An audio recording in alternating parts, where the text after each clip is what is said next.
Hi everyone, and welcome to the 10th video in my CELPIP Writing Task 1 Masterclass. Now, if you've been following along with me on this tutorial, you know that we've covered all of the structures and templates for writing an effective Task 1 response.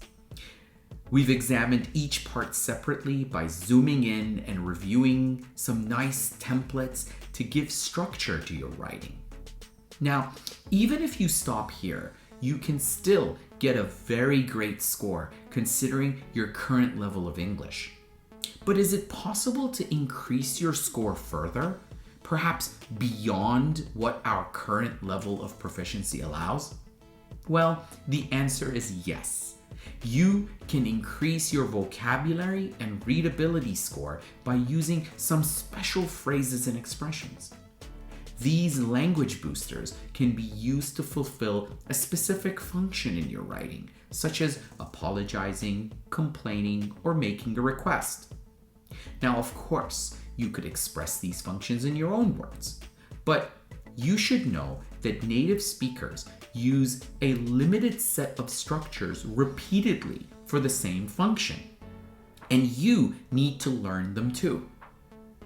If you look at your own language, you'll probably notice that the same phrases and expressions are used whenever you want to, say, apologize in a formal or semi-formal letter. This is what I'm going to be teaching you in the remainder of this course. And we're going to start with language boosters for request, which is actually one of the most common functions in CELPIP.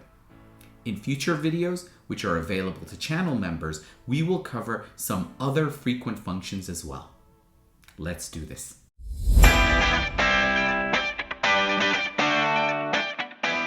Okay, so we're going to start with the opening paragraph, and we're going to look at some of the structures that you could use in order to boost your score in CELPIP writing.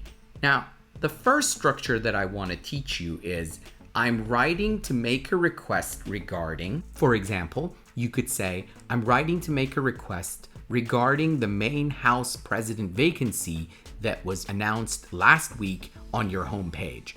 As you can see, you can also use the word concerning instead of regarding. So you could say, I'm writing to make a request concerning something.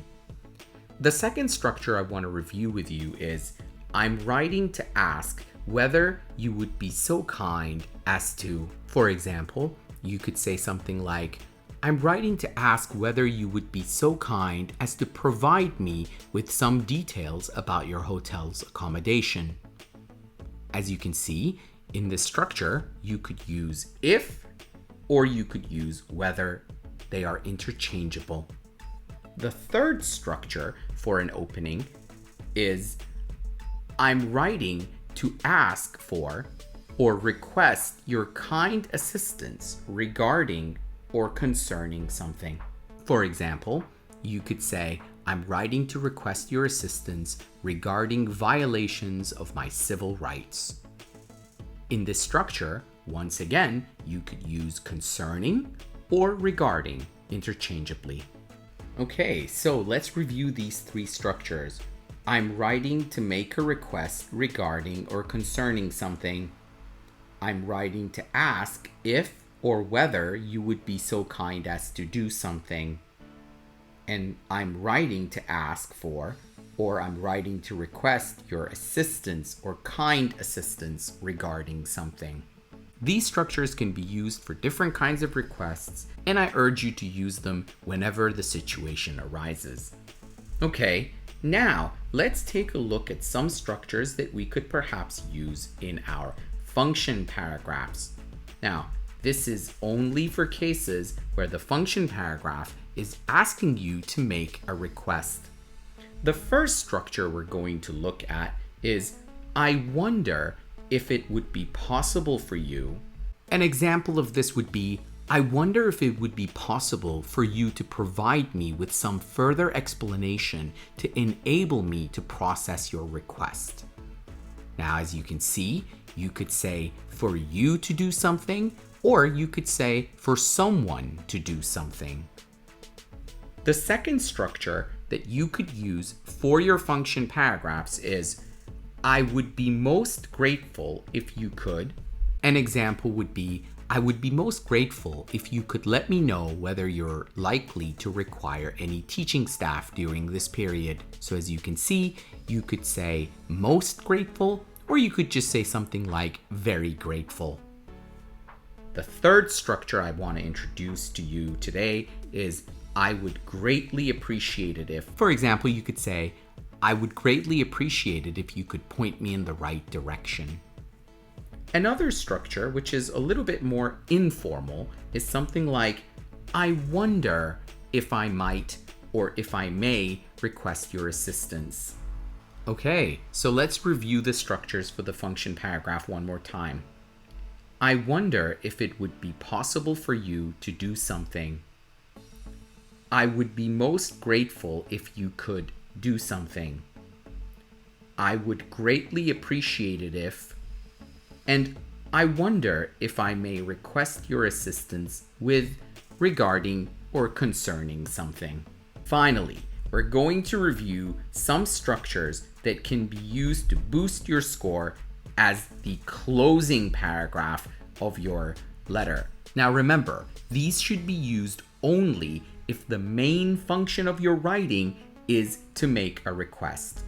The first structure I want to teach you today is I am eagerly awaiting your response. This is a good structure because you're using some nice vocabulary such as awaiting, and it's brief and it does what it's supposed to do, so it's very clear and easy to use. The second structure is I sincerely hope that my request would be given the utmost consideration. Once again, this is a really good structure because you're using a very nice collocation in there, utmost consideration. Now, some people say, oh, these are memorized structures and you shouldn't use them. That's really not the case. In fact, using these structures shows the examiner that you are very well familiar with the structures that native speakers normally use and repeatedly use, in fact, in their own writing. So using a familiar expression will not only not reduce your score, it will help to boost it. The third structure I want us to look at today is your prompt response would be highly appreciated. The use of the passive voice in this structure makes it sound formal and can be a really great choice for many of your emails. Structure number 4, I look forward to hearing back from you soon. Now, this is a very, very common expression. It's very frequently used in letters of request, and using it can show the examiner that you're familiar with this expression. I'll also read a few more expressions for the closing paragraph, and you can decide if they work for you. I look forward to receiving your reply as soon as possible. Thank you in advance for your kind cooperation.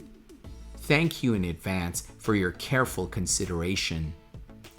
I must apologize for troubling you with this matter. I hope that you will forgive me for taking up your valuable time. I hope that my request will not inconvenience you too much. Okay, so let's review some of these closing paragraph structures. I'm eagerly awaiting your response. The second expression, I sincerely hope that my request would be given the utmost consideration. I look forward to hearing back from you. Your prompt response would be greatly appreciated. Now here's a task for you. Imagine one of the bullets on the test is ask your colleague to send you details about the upcoming meeting. You can find this bullet in the description below. Try writing a function paragraph for this prompt using one of the introduced language boosters. Alright guys, I hope you've enjoyed the tutorial so far. If you want to access the complete version of this tutorial with language boosters for letters of information, complaint, apology, and gratitude, along with additional writing walkthroughs, you can become a member of the channel. All you have to do is click on the join button on the channel homepage. It's right next to the subscribe button. Just make sure you're logged in and you'll find it there. Together, we can help you achieve the score you need. Good luck, guys.